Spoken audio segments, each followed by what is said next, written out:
वैदिक काल में द्विज या टॉयज बॉर्न की अवधारणा थी। हालांकि वेदों, उपनिषदों या वेदांग में हमें द्विज शब्द की चर्चा नहीं मिलती है।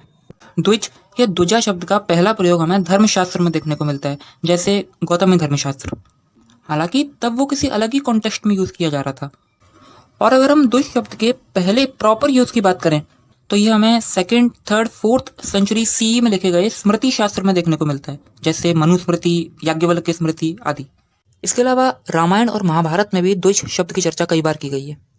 द्विज या ट्वाइस बॉर्न के कॉन्सेप्ट के अनुसार हम 2 बार जन्म लेते हैं, या आप कह सकते हो कि एक बच्चा जब पैदा होता है तो उसे उसका पहला जन्म कहा जा सकता है, और जैसे जैसे उसकी चेतना, उसकी कॉन्शियसनेस का विकास होता है, वैसे वैसे उसका दूसरा जन्म होता जाता है।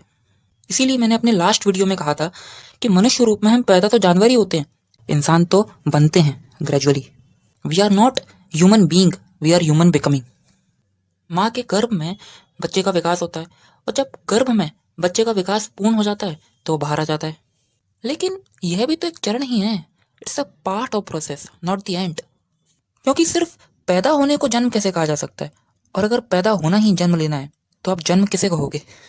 जब स्पर्म और एग या ओवम के मिलने से जाइगोट बना, उसे आप जन्म कहोगे? या जाइगोट से एम्ब्रायो या फीटस बना, उसे आप जन्म कहोगे?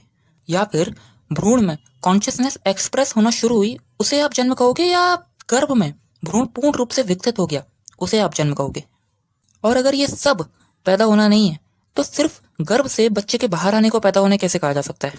और देखा जाए तो गर्भ से बाहर आने के बाद भी बच्चा बायोलॉजिकली पूर्ण रूप से विकसित नहीं है, क्योंकि अभी भी उसके सेक्स ऑर्गन या रिप्रोडक्टिव ऑर्गन को विकसित होने में 12 से 15 साल का समय लग जाता है, मेल और फीमेल दोनों को।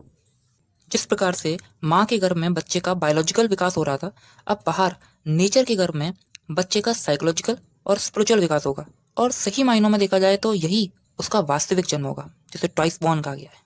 और इस द्विज का रास्ता क्यूरियोसिटी या जिज्ञासा से होकर जाता है, और यही जानने की इच्छा या जिज्ञासा जब तीव्र हो जाती है तो मुमुक्षा बन जाती है, यानी मुक्ति की आशा, जो राजा जनक को ही थी।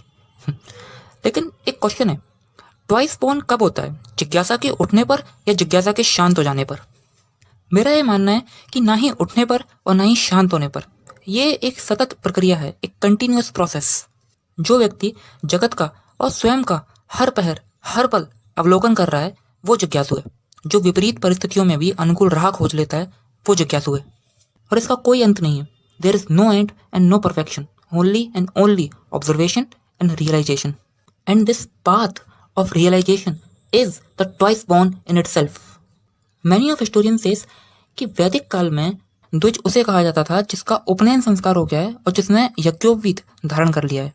ब्राह्मण, क्षत्रिय और वैश्य, सिर्फ इनको ही उपनयन संस्कार का अधिकार था, शूद्रों को उसका अधिकार नहीं था। और उसका कर्तव्य था द्विजों यानी ऊपर के तीनों वर्णों की सेवा करना।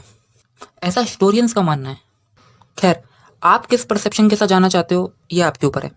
मेरा ये मानना है कि ट्वाइस बॉर्न आपको कहीं ऐसे ही मिलता नहीं है, बल्कि ये घटता है, ये बनता है आपके अंदर। इट्स अ ग्रेजुअल प्रोसेस, और हर व्यक्ति इसे पाने का अधिकारी है।